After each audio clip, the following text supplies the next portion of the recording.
Danielle with WIBW Radio, and we are here with Rachael Rost, and she is an educator with the Topeka Zoo who's got something really cool that's getting ready to happen to her within, what is it, the next couple of months? Yeah, it's in September is when I will be going on the expedition. That's correct. She has been chosen by National Geographic, the Lindblad Expeditions, and you're going to be going to the Galapagos Islands? That is correct, yes. Okay, tell me about that. So how the program works is educators all across the country can apply, and it could be formal teachers or informal educators like myself, for the Grosvenor Teacher Fellowship program. And how it works is 35 educators from across the country are selected to be a fellow. And so National Geographic and Lindblad Expeditions then send us all on different expeditions across the world to then bring that experience back to share with our communities. Now, was Galapagos someplace that you really were excited to go to? Always. Tell me yes. why. I have a goal of hitting all 7 continents by the time I'm 30, and nice. so this will be continent number 6. I haven't hit South America yet.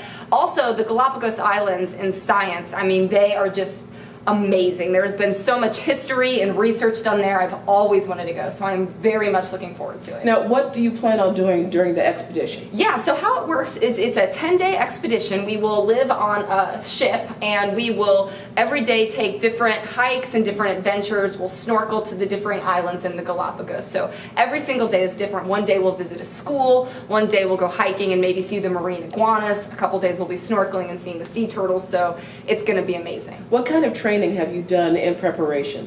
So National Geographic and Lindblad Expeditions flew the fellows actually out to the National Geographic headquarters in Washington, D.C. a few weekends ago to do a 4-day pre-expedition workshop, so we all got to meet and things like that. And then we're also going through online training to become National Geographic Educator Certified. So they actually have a whole certification process.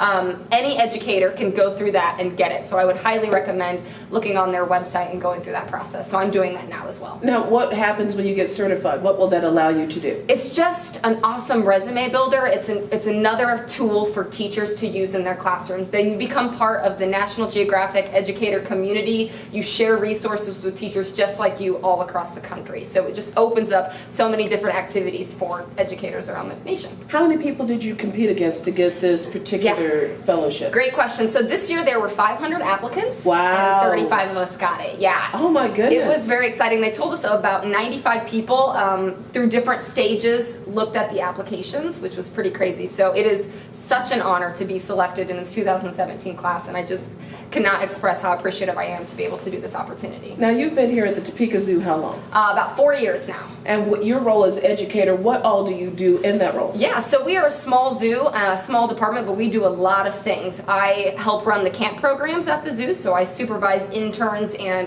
help run the camp programs. I also do the majority of the education programs. So we go out all across the community and we'll do programs for preschools and senior living centers, special needs facilities, libraries, anybody that wants us to bring animals out and teach about them. That is the main part of my job, and I absolutely love it. We were talking to Brendan, who's the zoo director. That's correct, yeah. And Topeka Way to Work is now doing some jobs this summer with the zoo. Yeah. And there is a long line of people trying to get in to work at the zoo. Yes. And I guess it's highly competitive and really kind of trying to get into one of those jobs. So tell me about that process. Yes, so in order to work at a zoo, if you want to be an educator or a zookeeper, it is very competitive. You have to have a 4-year degree as well as experience in the zoo or nature center field ahead of time.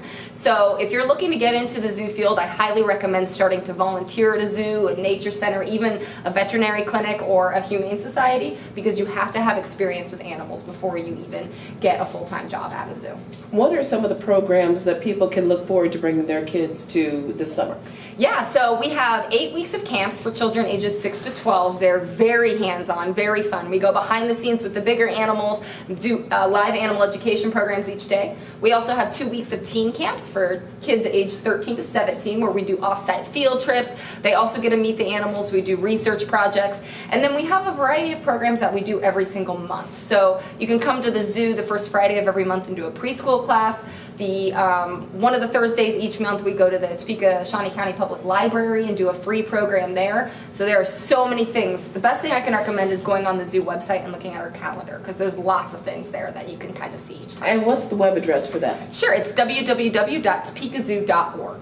Well, we're excited for you to go on your trip, and please make sure that you talk to us after you come back. We want to hear all about that. Oh, I very much will. One of the requirements of doing this fellowship is I do have to bring it back to the community through classroom activities and outreach. So check in after the expedition in September. We will be doing lots of stuff as a result of it. Looking forward to it. Thank Rachael you. Rost, who is educator with the Topeka Zoo and one of the people chosen for the fellowship for the National Geographic Lindblad Expedition. I'm Danielle Norwood with WIBW Radio.